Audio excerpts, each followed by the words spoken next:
So, quick charting session for the weekend. PSEI, muna tong index. So, yeah, itong kahapon, itong miyaging adlaw, nag-discuss ta about um, consolidating sa aning box. Karon nag-breakout siya and even moved higher. Ano, daghang blue chips na lihok. So, as I've discussed previously sa previous video, ang ato ang market is recovering, brought about by this consolidation. Tapos if accumulate ka during the pita, which is very good, it never went down aning level. So if mag-correct man ang market, the next support will be, let's check kung asa ang next resistance aning market. Heavy resistance. So by textbook, ang previous support will become resistance. So ang pinaka let's go long term sa weekly chart. Ang pinaka obvious resistance sa PSEI sa index nato is around aning area 7.5. itong ilak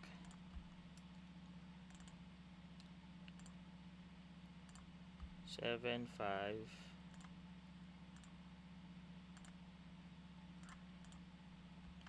7.526 anang area, and it's hovering above 100 MA. There is a sa moving average. So if next week mag-shoot up ang index, so mag-overshoot kamay, it's either na resistance on this area and then goes back down, potential correction, or if ma-surpass man ang resistance, I think dili na siya sustainable. I'm not sure if balik na ba sa normal ang Philippines, like na productive na ba ang mga companies or what, or lisod kayo. I think lisod gyapon kay maneuver sa mga businesses sa Philippines, labi na adjusting pa sila and all, na new normal. So I think na resistance at this area. Mag-overshoot man siya gamay, pero I think mubalik siya and find support maybe sa daily diri sa around siguro sa 20 MA or on this gap, aning gap kani. This will be the next possible area of support if mag-correction man gani kana. So that's the realistic area of support. So muna no. So winners and losers. So usually galantaw ko sa most active, pero to break it down para dili na ako ma-miss out ang ubang stocks nga dili appeal sa index, kay sa gara is appeal sa index lang ma-include diri sa most active. So I usually trade mga stocks nga more than 5M ang value or value traded. So tanaw na to ang mga ma-meet sa criteria. So I usually search for top gainers and top losers, and then gina-monitor na ako siya, gina-appeal na ako sa watch list and all. So B-Core, I've traded this stock. I held like for a long time atong July. Wala kay ko nag-active sa PSE, walay volume atong time. So I traded it with like 46 something percent. Kaya nag-sell ko along the way here and then here. So after selling, nag-rally pa siya back. This is an entry on top, pero I think due tip ko ani mo nang wala na po ko naka buy. So usually kaning Beaker is a cyclical stock. So I wrote about this sa ako ang page na usually pag going bear months ang mga institutions kuan ni siya gina bombahan aron easy money magud ni siya nga stock. Like for example mag-position lang ka ani without like no brainer. This is what we call like for me it's this is what we call according to Zifrix as sleeper play. Like magulat lang ka, position ka dira at as long as dili mag-breakdown sa support ang dili mag-breakdown diri. I was buying here and then if ma-stop out magani kong stop loss na ko is around 2 pesos. So ni-sold ko around 220 to 19. So and sold ring dapita. So dugay siya nga hold pero at least wala kay ko gibuhat and you gained 40 plus percent. So kaning mga dapita wala na ako I never looked back na dayon. Kay marag for me if nag-correct na ning week or it can be na humana ang play or something. So happy sa stop gainers, so wala ta kasakay, so pero okay ra na. We'll see, pero feeling nako usually mamatay magud siya like for last na hitabo tong January 2020 like gi tirahan siya kayo and then kalit lang ang nag-drop. So with these stocks mga mo kalit ra mo siya liquid. So illiquid meaning mo taas o kalit yang spread tungod sa illiquidity. Dali ra kay maka-pull out like ang basta ang difference ang difference sa ilahang prices dili wala. If like for example na kay 1M tapos mo pull out kani nga stock dali ra kay nimo lihokon ang price. So that's liquidity. Pcor apil gyapon siya sa tong kuan. This is Petron Corporation. I was looking at this diri nga area ata diri. I was about to buy aning area pero feel na ako Petron man gud is generally downtrend. Grabe kay nga downtrend and I was very cautious ani kay grabe kay siya ka mantas na stock. I've never traded this stock before. Grabe ang volatility labi na kan mga oil and something mining if dili ko maka-monitor like off ko duty ko for like several days, 4 days straight or 3 days straight, I wouldn't want to trade this one kay dili na ko ma-monitor paspas ang lihok niya. Like for example if ning buy ko aning diring area this breakout, if wala ko nag-monitor siguro mapakat ko gamay mga 5% kay lalom na kayo ang iyahang reference. So pero 5% rabi ang volatility pero wala ko kabantay. So kanyon ta nga breakout which is very good entry on tani pero I think wala na sad ta ka sakay, wala na sad ta ga monitor, but okay lang 14% gain unta na, but okay lang.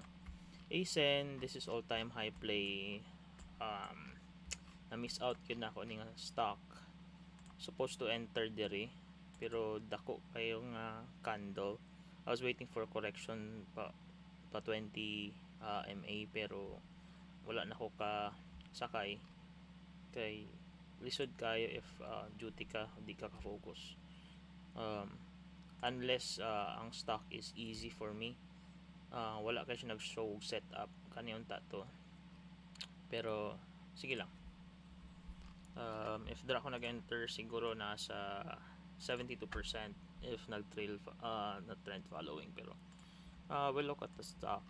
All time high walay resistance, all time high meaning walay resistance ang stock, so mo nang galupad siya. Anyway, M-wide we have a position on this one. Siguro I'll look at ASEN if na siya potential nga play for me if mag-set up siya somewhere. If mag-bounce, maybe kung off ko og na-bounce during the pit, I'd look here on this area. So 446 to 437. M-wide, this is construction company na ako ani. One of my core positions. I might sell half of my position siguro during the pita. If mag-shoot, I dili siya actually good plan, pero if mag-overshoot, I'll sell. So usually I am selling on strength, and then i-trail na lang dahil ako ang 50% is on strength, and then another the next 50% I'd sell it on weakness, or i-trail follow lang na, i-trend following lang na ako ang play. Next, so 5M, so dili ni kaning HI, so maning HI. I don't know what is this stock, pero 700k ra bate nga volume. So kani Davin 2.8, if na-set up, pero illiquid. See, charts nga inana, I would not trade this one kay like ang price, like ang difference sa price nila, like for example kani lisod kay hawa if na kay bisag 100k imong posisyon ana, maglisod ka og sell properly.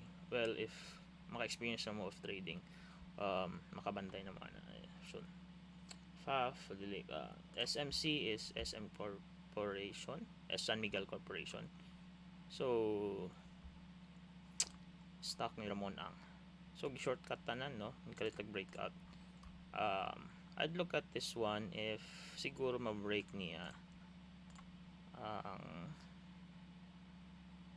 so na-break na niya ang gap resistance kana. And if mag-consolidate, find support and mag-consolidate at this area, I'd look into it.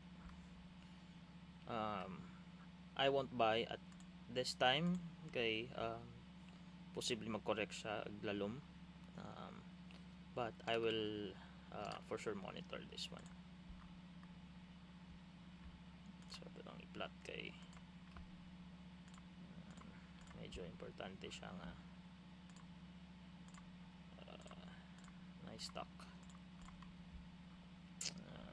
I-plot na to ang mga support and resistance. I want this to consolidate on this area, kana nga range, consolidate siya.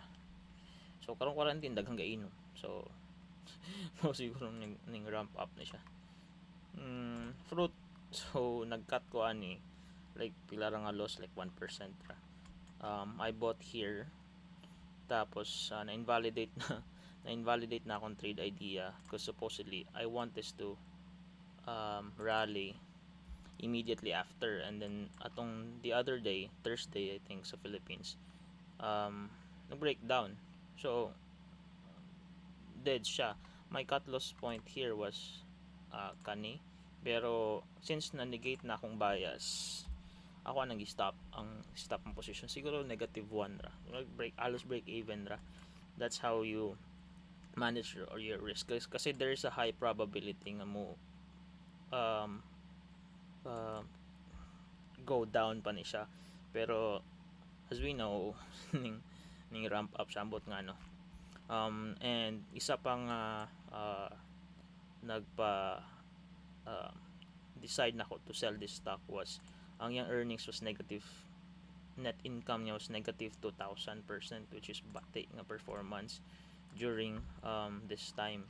So I don't know nga nung market manipulation siguro na or whatever, but I wouldn't invest if ang stock is, ang net income niya is negative 2,000%.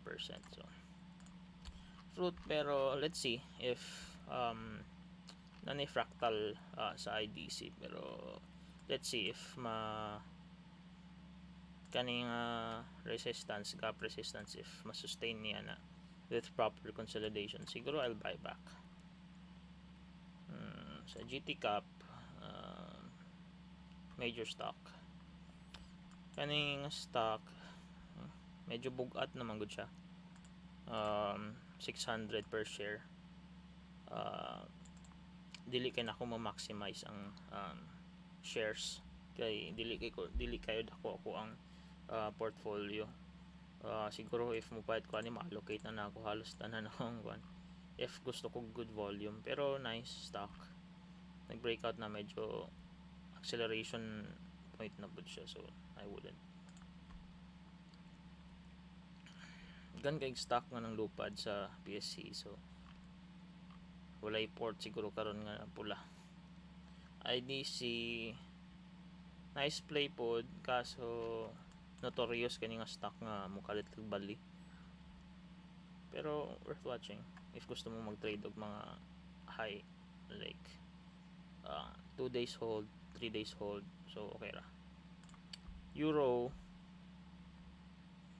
kani sad mga tambal man siguro ni, so nice po siya nga if siguro mag correct siya gamay diri nga area, I'd take note. Not bad.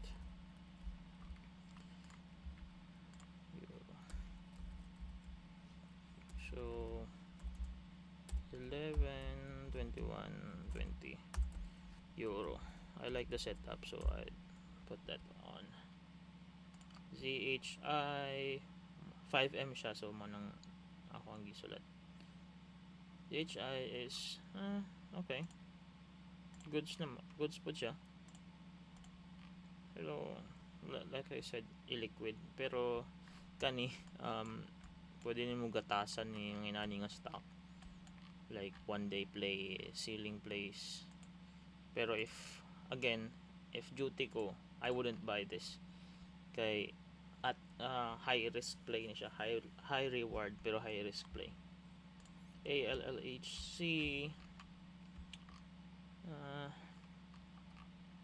resistance ano niya, somewhere here. Para na ako ang risk reward niya of enter pa ko gamay ra, so I wouldn't nanay resistance during area, so I wouldn't look at this for now.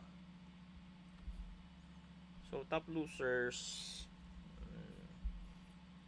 I don't usually look at top losers kaayo unless nindot ang correction, kay loser na gani anong invest pa ka sa loser, di ba? So SSI lang ang basin possible potential bounce play sa 20 MA ordering area. SSI ang high volume, I'd look at top loser basta significant ang volume, like 10M, more than 10M. AR ay liquid, so SSI potential bounce play or retracement play. Alco 1M ra, so so nothing much sa top losers. Kani WPI, this is waterfront, this is top losers. Siguro kani I would wait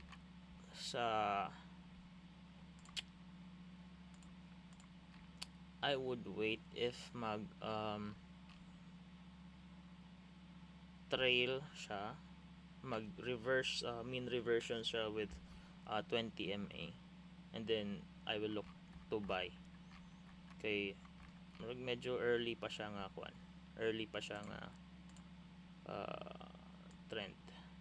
So kana siguro if there nga area, if mag-consolidate pa siya so for a week, I'd look and play on I'd look to buy on this in position.